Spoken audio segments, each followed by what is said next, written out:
जय हिंद। स्वागत है आप लोग का अपना channel GK and GS official में। आज के वीडियो में हम लोग देखेंगे फिजिक्स का एक बहुत ही महत्वपूर्ण चैप्टर उष्मा। उष्मा से एग्जाम में जितने भी तरह का क्वेश्चन आते हैं उन सारे क्वेश्चन को इस वीडियो में हम लोग देखेंगे। अगर आप भी किसी भी कॉम्पिटिटिव एग्जाम की तैयारी करते हैं तो इस वीडियो को शुरू से लेकर अंत तक जरूर देखिएगा। ये आपके लिए बहुत ही हेल्पफुल होगा। अगर इस चैप्टर का पार्ट 1 नहीं देखे हैं तो वीडियो के डिस्क्रिप्शन में लिंक मिल जाएगा, वहां से जाकर देख लीजिएगा। तो आइए करते हैं शुरू। जब बर्फ को 0 डिग्री सेल्सियस से 10 डिग्री सेल्सियस तक गर्म किया जाता है तो जल की आयतन पहले कम होती है और उसके बाद बढ़ती है। ऑप्शन डी इसका सही उत्तर हो जाएगा। जब बर्फ को 0 डिग्री सेल्सियस से 10 डिग्री सेल्सियस तक गर्म किया जाता है तो जल की आयतन पहले कम होती है और उसके बाद बढ़ती है। ऑप्शन डी इसका सही उत्तर हो जाएगा। फिर नेक्स्ट है, यदि जल को 10 डिग्री सेल्सियस से 0 डिग्री सेल्सियस तक ठंडा किया जाए तो यदि जल को 10 डिग्री सेल्सियस से 0 डिग्री सेल्सियस तक ठंडा किया जाए तो जल का आयतन 4 डिग्री सेल्सियस तक तो कम होगा और फिर बढ़ेगा। जल का आयतन 4 डिग्री सेल्सियस तक तो कम होगा और फिर उसके बाद बढ़ेगा। ऑप्शन ए इसका सही उत्तर हो जाएगा। फिर नेक्स्ट है, साइकिल के ट्यूब अधिकांशतः गर्मियों में क्यों फटते हैं? साइकिल के ट्यूब अधिकांशतः गर्मियों में क्यों फटते हैं? तो इसका सही उत्तर हो जाएगा गर्मी के कारण ट्यूब फट जाता है। ऑप्शन है इसका सही उत्तर हो जाएगा गर्मी के कारण ट्यूब फट जाता है। फिर नेक्स्ट है, शीशे की छड़ जब जब भाप में रखी जाए तो इसकी लंबाई बढ़ जाती है परंतु इसकी चौड़ाई शीशे की छड़ जब भाप में रखी जाती है तो इसकी लंबाई बढ़ जाती है परंतु इसकी चौड़ाई में क्या प्रभाव होता है? तो इसका सही उत्तर हो जाएगा ऑप्शन डी, अव्यवस्थित होती है। लंबाई बढ़ जाती है और चौड़ाई में कोई परिवर्तन नहीं होता है। फिर नेक्स्ट है, लोलक घड़ियां गर्मियों में सुस्त क्यों हो जाती है? लोलक घड़ियां गर्मियों में सुस्त क्यों हो जाती है? तो इसका सही उत्तर हो जाएगा ऑप्शन सी, लोलक की लंबाई बढ़ जाती है जिससे इकाई दोलन में लगा हुआ समय बढ़ जाता है। लोलक की लंबाई बढ़ जाती है जिससे इकाई दोलन में लगा हुआ समय बढ़ जाता है। ऑप्शन सी इसका सही उत्तर हो जाएगा। फिर नेक्स्ट है, एक धातु की ठोस गेंद के अंदर कोटर है। एक धातु की ठोस गेंद के अंदर कोटर है। जब इस धातु को गेंद को गर्म किया जाएगा तो कोटर की आयतन एक धातु की ठोस गेंद के अंदर कोटर है। जब इस धातु की गेंद को गर्म किया जाएगा तो कोटर का आयतन तो कोटर का आयतन बढ़ेगा। ऑप्शन ए इसका सही उत्तर हो जाएगा। ऑप्शन ए इसका सही उत्तर हो जाएगा, कोटर का आयतन बढ़ेगा। ऑप्शन ए इसका सही उत्तर हो जाएगा। फिर नेक्स्ट है, जब किसी बोतल में पानी भरा जाता है और उससे जमने दिया जाता है तो बोतल टूट जाती है क्योंकि जब किसी बोतल में पानी भरा जाता है और उससे जमने दिया जाता है तो बोतल टूट जाती है क्योंकि पानी जमने पर फैलता है। क्योंकि पानी जमने पर फैलता है। ऑप्शन ए इसका सही उत्तर हो जाएगा। ऑप्शन ए इसका सही उत्तर हो जाएगा, पानी जमने पर फैलता है। फिर नेक्स्ट है, अत्यधिक शीत ऋतु में पहाड़ों पर पानी की पाइपलाइन फट जाती है, इसका कारण है। अत्यधिक शीत ऋतु में पहाड़ों पर पानी की पाइपलाइन फट जाती है, इसका कारण है। तो इसका कारण है पाइप में पानी जमने पर फैल जाते हैं जिसके कारण पाइप फट जाती है। ऑप्शन सी इसका सही उत्तर हो जाएगा। फिर नेक्स्ट है, दो रेल पटरियों के मध्य जोड़ पर एक छोटा सा स्थान क्यों छोड़ा जाता है? दो रेल पटरियों के मध्य जोड़ पर एक छोटा सा स्थान क्यों छोड़ा जाता है? तो इसका सही उत्तर हो जाएगा ऑप्शन बी, क्योंकि धातु गर्म करने पर फैलती है तथा ठंडा होने पर सिकुड़ती है। क्योंकि धातु गर्म होने पर फैलती है तथा ठंडा होने पर संकुचित यानी सिकुड़ती है। फिर नेक्स्ट है, किसी झील की सतह का पानी बस जमने ही वाला है। झील के आधा स्थल में जल का क्या तापमान होगा? किसी झील की सतह का पानी बस जमने ही वाला है। झील के आधा स्थल में जल का क्या तापमान होगा? तो इसका सही उत्तर हो जाएगा, जल का तापमान हो जाएगा 4 डिग्री सेल्सियस। ऑप्शन डी इसका सही उत्तर हो जाएगा 4 डिग्री सेल्सियस। फिर नेक्स्ट है, शीतकाल में जब ठंड से जल जम जाता है तब मछलियां और अन्य जल जीव शीतकाल में जब ठंड से जल जम जाते हैं तब मछलियां और अन्य जलीय जीव तो अन्य जलीय जीव तो इसका सही उत्तर हो जाएगा जीवित रह सकते हैं क्योंकि जल का केवल ऊपरी परत ही जमता है, निचली परत नहीं जमता है। जीवित रह सकते हैं क्योंकि जल का केवल ऊपरी परत ही जमता है, निचली परत नहीं जमता है। फिर नेक्स्ट है, ऊष्मा का संचरण की विधि है। ऊष्मा के संचरण की विधि है तो इसका सही उत्तर हो जाएगा। तो इसका सही उत्तर है चालन के द्वारा भी ऊष्मा संचरित किया जाता है। संवहन द्वारा भी ऊष्मा संचरित किया जाता है और विकिरण द्वारा भी ऊष्मा संचरित किया जाता है। तो ऑप्शन डी इसका सही उत्तर हो जाएगा उपरोक्त सभी। फिर नेक्स्ट है, ऊष्मा के संचरण की किस विधि में पदार्थ के अणु एक स्थान से दूसरे स्थान तक स्वयं नहीं जाते? ऊष्मा के संचरण के किस विधि में पदार्थ के अणु एक स्थान से दूसरे स्थान तक नहीं स्वयं नहीं जाते हैं? तो इसका सही उत्तर हो जाएगा ऑप्शन ए चालन चालन की संचरण में। ऑप्शन ए इसका सही उत्तर हो जाएगा चालन की संचरण में। फिर नेक्स्ट है, द्रवों तथा गैसों में ऊष्मा का स्थानांतरण निम्नलिखित में से किस विधि द्वारा होता है? द्रवों तथा गैसों में ऊष्मा का स्थानांतरण निम्नलिखित में से किस विधि द्वारा होता है? तो इसका सही उत्तर हो जाएगा ऑप्शन बी संवहन द्वारा। ऑप्शन बी इसका सही उत्तर हो जाएगा संवहन विधि द्वारा। फिर नेक्स्ट है, विद्युत केतली में पानी गर्म होता है। विद्युत केतली में पानी गर्म होता है, तो इसका सही उत्तर हो जाएगा ऑप्शन बी संवहन के कारण। ऑप्शन बी इसका सही उत्तर हो जाएगा, विद्युत केतली में पानी गर्म होता है संवहन के कारण। फिर नेक्स्ट है, सूर्य की ऊष्मा पृथ्वी पर निम्नलिखित में से किस प्रकार के संचार माध्यम से आती है? सूर्य की ऊष्मा पृथ्वी पर निम्नलिखित में से किस प्रकार के संचार माध्यम से आती है? इसका सही उत्तर हो जाएगा ऑप्शन बी विकिरण से। ऑप्शन बी इसका सही उत्तर हो जाएगा विकिरण के माध्यम से। फिर नेक्स्ट है, ऊष्मा के स्थानांतरण की किस विधि में माध्यम आवश्यक नहीं है? ऊष्मा के स्थानांतरण की किस विधि में माध्यम आवश्यक नहीं है? तो इसका सही उत्तर हो जाएगा ऑप्शन सी विकिरण। ऑप्शन सी इसका सही उत्तर रहेगा विकिरण माध्यम की आवश्यकता नहीं है। फिर नेक्स्ट है, ऊष्मा संचरण की वह विधि जिसमें माध्यम के कण गति नहीं करते हैं, कौन सी है? ऊष्मा संचरण की वह विधि जिसमें माध्यम के कण गति नहीं करते हैं, कौन सी है? तो इसका सही उत्तर हो जाएगा ऑप्शन सी। तो इसका सही उत्तर हो जाएगा ऑप्शन सी विकिरण। ऑप्शन सी इसका सही उत्तर हो जाएगा विकिरण। फिर नेक्स्ट है, निम्नलिखित में से कौन ऊष्मा का सर्वोत्तम चालक है?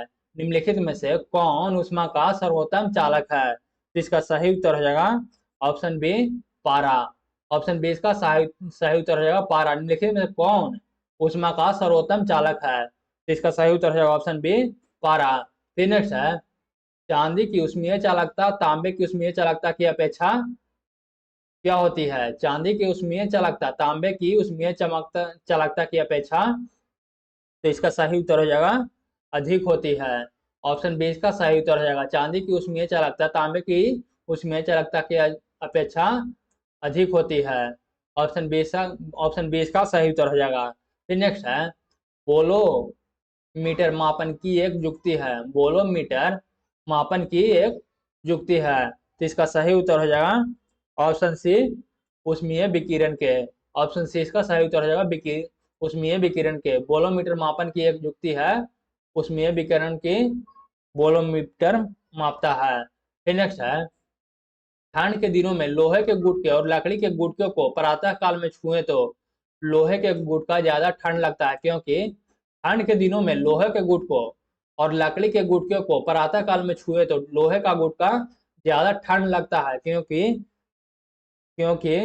लकड़ी की तुलना में लोहा ऊष्मा का अच्छा चालक है। लकड़ी की तुलना में लोहा ऊष्मा का अच्छा चालक है। ऑप्शन बी इसका सही उत्तर हो जाएगा। फिर नेक्स्ट है, कड़े जाड़े में झील की सतह हिमशीतल हो जाती है, किंतु उसके तल में जल द्रव अवस्था में बना रहता है। यह किस कारण से होता है? कड़े जाड़े में झील की सतह हिमशीतल मतलब बर्फ जम जाता है, किंतु उसके तल में जल द्रव अवस्था में बना रहता है। यह किस कारण से होता है? तो यह होता है जल की सघनता 4 डिग्री सेल्सियस पर अधिकतम होती है। ऑप्शन सी इसका सही उत्तर हो जाएगा, जल की सघनता 4 डिग्री सेल्सियस पर अधिकतम होती है, जिसके कारण ऑप्शन सी इसका सही उत्तर हो जाएगा। ऑप्शन सी इसका सही उत्तर हो जाएगा। फिर नेक्स्ट है, एक टेबल पंखे को बंद कमरे में चलाने पर कमरे की हवा एक टेबल पंखे को बंद कमरे में चलाने पर कमरे की हवा गर्म होगी। ऑप्शन ए इसका सही उत्तर हो जाएगा, एक टेबल पंखे को बंद कमरे में चलाने पर कमरे की हवा गर्म होगी। ऑप्शन ए इसका सही उत्तर हो जाएगा। फिर नेक्स्ट है, कमरे में रखे हुए रेफ्रिजरेटर के दरवाजा खुले छोड़ दिए जाए तो, कमरे में रखे हुए रेफ्रिजरेटर के दरवाजे खुले छोड़ दिए जाए तो कमरा धीरे धीरे गर्म हो जाएगा। ऑप्शन सी इसका सही उत्तर हो जाएगा। फ्रिज का दरवाजा बंद कमरे में खुला छोड़ दिया जाए तो कमरा धीरे धीरे गर्म हो जाएगा। ऑप्शन सी इसका सही उत्तर हो जाएगा। ऑप्शन सी इसका सही उत्तर हो जाएगा। फिर नेक्स्ट है, यदि किसी धातु को खाना पकाने के बर्तन बनाने में प्रयुक्त किया जाए तो ताप चालकता, यदि किसी धातु को खाना पकाने के बर्तन बनाने में प्रयुक्त किया जाता है तो ताप चालकता, ताप चालकता कम होनी चाहिए। यदि किसी धातु को खाना पकाने के बर्तन बनाने में प्रयुक्त किया जाए तो ताप चालकता कम होनी चाहिए। ऑप्शन ए इसका सही उत्तर हो जाएगा। फिर नेक्स्ट है, निम्नलिखित में कौन ऊष्मा का सबसे अच्छा सुचालक है?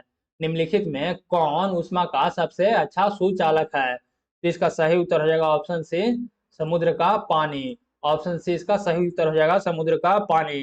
फिर नेक्स्ट है, आणविक संगठन के द्वारा ऊष्मा का संप्रेषण क्या कहलाता है? आणविक संगठन के द्वारा ऊष्मा का संप्रेषण क्या कहलाता है? क्या कहलाता है? संवहन। ऑप्शन बी इसका सही उत्तर हो जाएगा, संवहन। फिर नेक्स्ट है, निम्नलिखित द्रवों में कौन सा ऊष्मा का बहुत अच्छा चालक है? निम्नलिखित द्रवों में कौन सा ऊष्मा का बहुत अच्छा चालक है? इसका सही उत्तर हो जाएगा ऑप्शन ए, पारा। ऑप्शन ए इसका सही उत्तर हो जाएगा, पारा। फिर नेक्स्ट है, सूर्य विकिरण का कौन सा भाग सोलर कुकर का गर्म कर देता है? सूर्य विकिरण का कौन सा भाग सोलर कुकर को गर्म कर देता है? तो इसका सही उत्तर हो जाएगा, इसका सही उत्तर हो जाएगा ऑप्शन बी, और रक्त किरण। ऑप्शन बी इसका सही उत्तर हो जाएगा, और रक्त किरण। फिर नेक्स्ट है, शीतकाल में कपड़े हमें गर्म रखते हैं क्योंकि, शीतकाल में कपड़े हमें गर्म रखते हैं क्योंकि, क्योंकि शरीर की ऊष्मा को बाहर जाने से रोकता है। क्योंकि शरीर की ऊष्मा को बाहर जाने से रोकता है। ऑप्शन डी इसका सही उत्तर हो जाएगा। फिर नेक्स्ट है, धूप से बचने के लिए छाते में रंग संयोजन निम्न में से कौन सा सबसे उचित है? धूप से बचने के लिए छातों में रंग संयोजन निम्न निम्न में से कौन सा सबसे उचित है? इसका सही उत्तर हो जाएगा ऑप्शन बी, ऊपर सफेद नीचे काला। ऑप्शन बी इसका सही उत्तर हो जाएगा, ऊपर सफेद और नीचे काला। ऑप्शन बी इसका सही उत्तर हो जाएगा। फिर नेक्स्ट है, अफ्रीका के काली त्वचा वाले व्यक्ति ब्रिटेन के सफेद त्वचा वाले व्यक्तियों की तुलना में, अफ्रीका के काली त्वचा वाले व्यक्ति ब्रिटेन के श्वेत त्वचा वाले व्यक्तियों की तुलना में, इसका सही उत्तर हो जाएगा अधिक गर्मी महसूस करते हैं। ऑप्शन ए इसका सही उत्तर हो जाएगा, अधिक गर्मी महसूस करते हैं। फिर नेक्स्ट है, सुबह का सूरज इतना गर्म नहीं होता जितना दोपहर का, क्योंकि सुबह का सूरज इतना गर्म नहीं होता है जितना दोपहर का, क्योंकि, तो इसका सही उत्तर हो जाएगा क्योंकि सुबह के समय सूर्य की किरणों को अंतरिक्ष में अधिक दूरी तय करनी पड़ती है। क्योंकि सुबह के समय सूरज की किरणों को अंतरिक्ष में अधिक दूरी तय करनी पड़ती है, जिसके कारण सुबह को सूरज उतना गर्म नहीं होता है। ऑप्शन डी इसका सही उत्तर हो जाएगा। फिर नेक्स्ट है, काले वस्त्रों के मुकाबले श्वेत वस्त्र शीतल क्यों होते हैं? काले वस्त्रों को मुकाबले श्वेत वस्त्र शीतल क्यों होते हैं? इसका सही उत्तर हो जाएगा ऑप्शन बी, उनके पास जो भी प्रकाश पहुंचता है उसे वे परावर्तित करते हैं। काले वस्त्रों के मुकाबले श्वेत वस्त्र शीतल क्यों होते हैं? क्योंकि उनके पास जो भी प्रकाश पहुंचता है उसे परावर्तित कर देता है, मतलब वापस भेज देता है। ऑप्शन बी इसका सही उत्तर हो जाएगा। फिर नेक्स्ट है, ऊनी कपड़ों सूती वस्त्रों की अपेक्षा गर्म होती है क्योंकि वे, ऊनी कपड़ों सूती वस्त्रों की अपेक्षा गर्म होती है क्योंकि वे ताप के अच्छे रोधक होते हैं। क्योंकि ताप के वे अच्छे रोधक होते हैं। ऑप्शन डी इसका सही उत्तर हो जाएगा। फिर नेक्स्ट है, उबलते जल द्वारा जलने की तुलना में भाप द्वारा जलना अधिक कष्टदायक गंभीर होता है। क्यों? उबलते जल द्वारा जलने की तुलना में भाप द्वारा जलना अधिक कष्टदायक गंभीर होता है। क्यों? तो क्योंकि भाप में गुप्त ताप अधिक होता है, भाप में गुप्त ताप होता है। ऑप्शन ए इसका सही उत्तर हो जाएगा। फिर नेक्स्ट है, वायुमंडल में आर्द्रता की उपस्थिति एक ऐसे स्टील के गिलास की बाह्य सतह पर जल की बूंदें देखकर सुनिश्चित की जाती है जो भरा हो किससे? तो इसका सही उत्तर होगा जो भरा हुआ है सामान्य जल से। ऑप्शन डी इसका सही उत्तर हो जाएगा भरा हुआ सामान्य जल से। वायुमंडल में आर्द्रता की उपस्थिति एक ऐसे स्टील के गिलास की बाह्य सतह पर जल की बूंदें देखकर सुनिश्चित की जाती है जो भरा है सामान्य जल से। ऑप्शन डी इसका सही उत्तर हो जाएगा। फिर नेक्स्ट है, अच्छे उत्सर्जक अच्छे अवशोषक होते हैं, यह नियम है। अच्छे उत्सर्जक अच्छे अवशोषक होते हैं, यह नियम है, यह है किरचॉफ का नियम। ऑप्शन ए इसका सही उत्तर हो जाएगा। अच्छे अवशोषक अच्छे उत्सर्जक अच्छे अवशोषक होते हैं, यह नियम है किरचॉफ का नियम। ऑप्शन ए इसका सही उत्तर हो जाएगा। फिर नेक्स्ट है, किसी कृष्णिका का एकांक पृष्ठीय क्षेत्रफल से प्रति सेकंड उत्सर्जित विकिरण ऊर्जा उसके परम ताप के चतुर्थ घात के अनुक्रमानुपाती होती है, यह नियम है।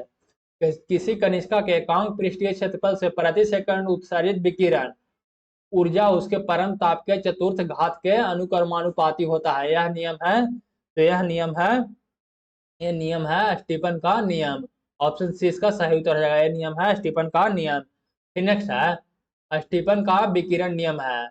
स्टीफन का विकिरण नियम है, इसका सही उत्तर हो जाएगा। स्टीफन का विकिरण नियम है ई डायरेक्टली प्रोपोर्शनल टी का पावर 4। ऑप्शन सी इसका सही उत्तर हो जाएगा। ई डायरेक्टली प्रोपोर्शनल टी का पावर 4। फिर नेक्स्ट है, किसी वस्तु के ठंडे होने की दर वस्तु तथा उसके चारों ओर के माध्यम के तापांतर के अनुक्रमानुपाती होता है, यह नियम है।